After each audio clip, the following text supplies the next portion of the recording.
4.10 ಕೋಟಿ ರೂಪಾಯಿ ವಿವಿಧ ಕಾಮಗಾರಿಗಳಿಗೆ ಭೂಮಿ ಪೂಜೆ ನೆರವೇರಿಸಿದ ಮಾಜಿ ಡಿಸಿಎಂ ಶಾಸಕ ಲಕ್ಷ್ಮಣ ಸವದಿ. ಅಥಣಿ ಪುರಸಭೆಯ ಸನ್ 2024-25 ಸಾಲಿನ ಸುಮಾರು 4.10 ಕೋಟಿ ರೂಪಾಯಿ ವಿವಿಧ ಯೋಜನೆಗಳ ಅನುದಾನದ ಅಡಿಯಲ್ಲಿ ಕೈಗೊಳ್ಳುವ ಕಾಮಗಾರಿಗಳ ಭೂಮಿ ಪೂಜೆ ಕಾರ್ಯಕ್ರಮವನ್ನು ಮಾಜಿ ಉಪಮುಖ್ಯಮಂತ್ರಿ ಹಾಗೂ ಹಾಲಿ ಶಾಸಕ ಲಕ್ಷ್ಮಣ ಸವದಿ ಅವರು ಪೂಜೆ ನೆರವೇರಿಸಿದರು. ಕಾಮಗಾರಿ ಭೂಮಿ ಪೂಜೆ ಸಲ್ಲಿಸಿ ಮಾತನಾಡಿದ ಅವರು 15ನೇ ಹಣಕಾಸು ಸ್ವಚ್ಛ ಭಾರತ ಹಾಗೂ ಎಸ್ಎಫ್ಸಿ ಅನುದಾನದಲ್ಲಿ ಬಂದಿರುವ 4 ಕೋಟಿ 10 ಲಕ್ಷ ರೂಪಾಯಿಗಳ ಒಟ್ಟು 19 ವಾರ್ಡುಗಳಲ್ಲಿ ಅಭಿವೃದ್ಧಿ ಕಾಮಗಾರಿಗಳನ್ನು ಗಮನದಲ್ಲಿ ಇಟ್ಟು ರಸ್ತೆ, ಒಳಚರಂಡಿ ಹೀಗೆ ಸ್ವಚ್ಛತೆ ಕುರಿತು ಹಲವು ವಿವಿಧ ಕಾಮಗಾರಿಗಳಿಗೆ ಭೂಮಿ ಪೂಜೆ ನೆರವೇರಿಸಲಾಗಿದೆ. ಬೆಳಗಾವಿ ಅಧಿವೇಶನದಲ್ಲಿ ಜೋಡು ಕೆರೆ ಅಭಿವೃದ್ಧಿಗಾಗಿ ಟೆಂಡರ್ ಪ್ರಕ್ರಿಯೆಗೆ ಅನುಮೋದನೆಯನ್ನು ಪಡೆಯಬೇಕಾಗಿದೆ. ಸುಮಾರು 35 ಕೋಟಿ ರೂಪಾಯಿಯಲ್ಲಿ ಕೆರೆ ನವೀಕರಣ ಕಾರ್ಯ ಆಗಬೇಕಿದೆ. ಶಾಸಕರಿಗೆ ವಿಶೇಷ ಅನುದಾನದಲ್ಲಿ ಕೊಟ್ಟಿರುವ 25 ಕೋಟಿ ರೂಪಾಯಿಗಳಲ್ಲಿ ಜೋಡು ಕೆರೆ ಅಭಿವೃದ್ಧಿ ಅಮೃತ್ ಯೋಜನೆ ಹಾಗೂ ನಾಲಾ ಅಭಿವೃದ್ಧಿ ಕಾಮಗಾರಿಗಳನ್ನು ಮಾಡಲಾಗುವುದು.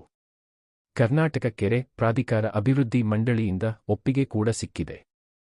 ಸಚಿವ ಸಂಪುಟ ಸಭೆಯಲ್ಲಿ ಆಡಳಿತಾತ್ಮಕ ಅನುಮೋದನೆ ಪಡೆದು ಬೆಳಗಾವಿಯಲ್ಲಿ ನಡೆದಿರತಕ್ಕಂಥ ಸಚಿವ ಸಂಪುಟ ಸಭೆಯಲ್ಲಿ ನೋಂದಣಿ ಮಾಡಿಕೊಂಡು ಟೆಂಡರ್ ಪ್ರಕ್ರಿಯೆ ಪೂರ್ಣಗೊಳಿಸಿ ನಂತರ ಕಾಮಗಾರಿಗಳಿಗೆ ಚಾಲನೆ ಕೊಡುತ್ತೇವೆ. ಪಟ್ಟಣದಲ್ಲಿ ಈಗಾಗಲೇ ಕುಡಿಯುವ ನೀರಿನ ಯೋಜನೆ ಪ್ರಗತಿಯಲ್ಲಿ ಇದೆ. ಆದಷ್ಟು ಬೇಗ ಪಟ್ಟಣದಲ್ಲಿ ಇರುವ ಜನರಿಗೆ 24/7 ಶುದ್ಧ ಕುಡಿಯುವ ನೀರು ದೊರಕಲಿದೆ ಎಂದರು. ಈ ವೇಳೆ ಪುರಸಭೆ ಅಧ್ಯಕ್ಷೆ ಶಿವಲೀಲಾ ಬುಟಾಳಿ, ಪುರಸಭೆ ಉಪಾಧ್ಯಕ್ಷೆ ಭುವನೇಶ್ವರಿ ಎಂಕಚ್ಚಿ, ಮುಖ್ಯಾಧಿಕಾರಿ ಅಶೋಕ ಗುಡಿಮನಿ, ಗುತ್ತಿಗೆದಾರ ರಾಜು ಅಲಬಾಳ, ರಾಮನಗೌಡ ಪಾಟೀಲ ಸೇರಿದಂತೆ ಪುರಸಭೆ ಸದಸ್ಯರು ಹಾಗೂ ಅಧಿಕಾರಿ ವರ್ಗದವರು ಸಾರ್ವಜನಿಕರು ಉಪಸ್ಥಿತರಿದ್ದರು. ಅದಾದಮೇಲೆ ಕಾಮಗಾರಿಗೆ ಚಾಲನೆ ಕೊಡ್ತೀವಿ. 35 ಕೋಟಿ ರೂಪಾಯಿದು ಮತ್ತು ಕುಡಿ ನೀರಿನ ಯೋಜನೆ ಈಗಾಗಲೇ ಪ್ರಗತಿಯಲ್ಲಿ ನಡೆದಿದೆ. ಸಿಟಿಯಲ್ಲಿ ಏನು ಡಿಸ್ಟ್ರಿಬ್ಯೂಷನ್ ಲೈನ್ಗಳಿದೆ ಆ ಕಾರ್ಯಗಳು ಪ್ರಾರಂಭ ಆಗಿದ್ದಾವೆ. ರೈಸಿಂಗ್ ಮೇನು ಕೂಡ ಕೆಲವೊಂದು ಎಲ್ಲೆಲ್ಲಿ ನಮ್ಮ ಜಮೀನು ಖಾಲಿ ಸಿಗ್ತದೆ, ಅನೇಕ ಕಡೆ ಕಬ್ಬು ಇರೋದರಿಂದ ಕಬ್ಬು ಕಟಾವಾದಂಥ ಸ್ಥಳಗಳನ್ನು ಗುರುತಿಸಿ ಅಲ್ಲಿ ರೈಸಿಂಗ್ ಮೇನ್ ಪೈಪ್ಗಳನ್ನು ನಾವು ಹಾಕ್ತಾ ಇದ್ದೇವೆ. ನದಿ ಸ್ವಲ್ಪ ಕೆಳಗಿಳಿದ ಮೇಲೆ ಪಂಪ್ ಹೌಸ್ ಕೆಲಸ ಪ್ರಾರಂಭ ಆಗುತ್ತೆ. ಇದು ಅಥಣಿ ಪಟ್ಟಣಕ್ಕೆ ಸಂಬಂಧಪಟ್ಟದ್ದು. ಆಮೇಲೆ ಇನ್ನು ಉಳಿದಿರ್ತಕ್ಕಂಥ ಒಂದು ಕೆರೆ ತುಂಬು ಯೋಜನೆ, ಏನು ಸುಮಾರು 9 ಕೆರೆಗಳು ತುಂಬತಕ್ಕಂಥ ಯೋಜನೆಗೆ ಸಣ್ಣ ನೀರಾವರಿ ಇಲಾಖೆಯಿಂದ 148 ಕೋಟಿ ರೂಪಾಯಿ ಅನುದಾನವನ್ನು ಪಡ್ಕೊಂಡು ಕಾಮಗಾರಿ ಒಂದು ಅಂತಿಮ ಹಂತಕ್ಕೆ ಬಂದಿದೆ.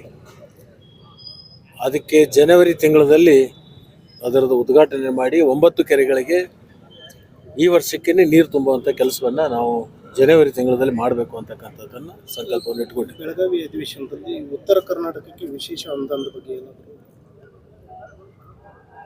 ನಾನು ಈಗಾಗಲೇ ಸರ್ಕಾರದ ಗಮನವನ್ನು ಸೆಳೆದಿದ್ದೆ. ಹೈದರಾಬಾದ್ ಕರ್ನಾಟಕ ಅಂತ ಏನದು ಈಗ ಇವತ್ತಿಗೆ ಕಲ್ಯಾಣ ಕರ್ನಾಟಕ ಅಂತ ಆಗಿದೆ. ಅದು ಹಿಂದುಳಿದಿರ್ತಕ್ಕಂಥ ಪ್ರದೇಶ ಅಂತಕ್ಕಂಥದ್ದನ್ನು ಅಭಿವೃದ್ಧಿಪಡಿಸಿ ಸಮಾನಾಂತರ ಅಭಿವೃದ್ಧಿಗೆ ತರಬೇಕು ಅಂತ ಹೇಳಿ ಸರ್ಕಾರ ಚಿಂತನೆಯನ್ನು ಮಾಡಿಕೊಂಡು ಅಲ್ಲೊಂದು ಅಭಿವೃದ್ಧಿ ಮಂಡಳಿಯನ್ನು ಭಾಳ ದಿವಸದಿಂದಲೇ ಸ್ಥಾಪನೆ ಮಾಡಿದೆ. ಕಲ್ಯಾಣ ಕರ್ನಾಟಕ ಅಭಿವೃದ್ಧಿ ಮಂಡಳಿ ಅಂತೇಳಿ ಅದಕ್ಕೆ ಒಬ್ಬರು ಶಾಸಕರು ಕೂಡ ಅದಕ್ಕೆ ಅಧ್ಯಕ್ಷರಾಗಿದ್ದಾರೆ. ಅದಕ್ಕೆ ಪ್ರತಿ ವರ್ಷ 3,000, 4,000, 5,000 ಕೋಟಿ ಅನುದಾನವನ್ನು ಕೊಡ್ತಾರೆ.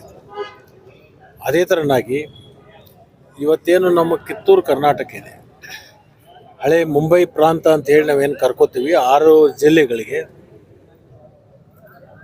ಒಂದು ಕಲ್ಯಾಣ ಕರ್ನಾಟಕ ಅಂತಕ್ಕಂಥದ್ದು ಅಲ್ಲೇನು ಮಾಡಿದ್ದಾರೆ. ಇಲ್ಲಿನೂ ಕೂಡ ಕಿತ್ತೂರು ಕರ್ನಾಟಕ ಅಭಿವೃದ್ಧಿ ಪ್ರಾಧಿಕಾರವನ್ನು ಸ್ಥಾಪನೆ ಮಾಡಿ ಒಂದು ವರ್ಷಕ್ಕೆ ಪ್ರಾರಂಭದಲ್ಲಿ 1,000, 3,000 ಕೋಟಿ ವಿಶೇಷ ಅನುದಾನವನ್ನು ಕೊಟ್ಟರೆ, ಇವತ್ತೇನು ದಕ್ಷಿಣ ಮತ್ತು ಉತ್ತರ ಅಂತಕ್ಕಂಥದ್ದು ಒಂದು ಸ್ವಲ್ಪ ನಮ್ಮಲ್ಲಿ ವ್ಯತ್ಯಾಸಗಳು ಕಾಣ್ತಾ ಇದ್ದಾವೆ. ಆ ವ್ಯತ್ಯಾಸವನ್ನು ಸರಿದೂಗಿಸಲಿಕ್ಕೆ ಇದು ಯೋಗ್ಯವಾಗಿರ್ತಕ್ಕಂಥ ಪ್ರಸ್ತಾವನೆ ಅಂಥೇಳಿ ನಾನು ಭಾವಿಸ್ಕೊಂಡಿದ್ದೀನಿ. ಬರುವ ಅಧಿವೇಶನದಲ್ಲಿ ಇದನ್ನು ಮುಖ್ಯಮಂತ್ರಿಗಳ ಸರ್ಕಾರದ ಗಮನವನ್ನು ಸೆಳೆಯತಕ್ಕಂಥ ಕೆಲಸವನ್ನು ಈ ಭಾಗದ ಏನು ನಾವು ಹಳೆ ಮುಂಬೈ ಪ್ರಾಂತದ ಜಿಲ್ಲೆಗಳೇನಿದ್ದಾವೆ ಈ ಭಾಗದ ಎಲ್ಲ ನಮ್ಮ ಶಾಸಕ ಮಿತ್ರರಿಗೆ ನಾನು ವಿನಂತಿಯನ್ನು ಮಾಡ್ಕೊತೀನಿ.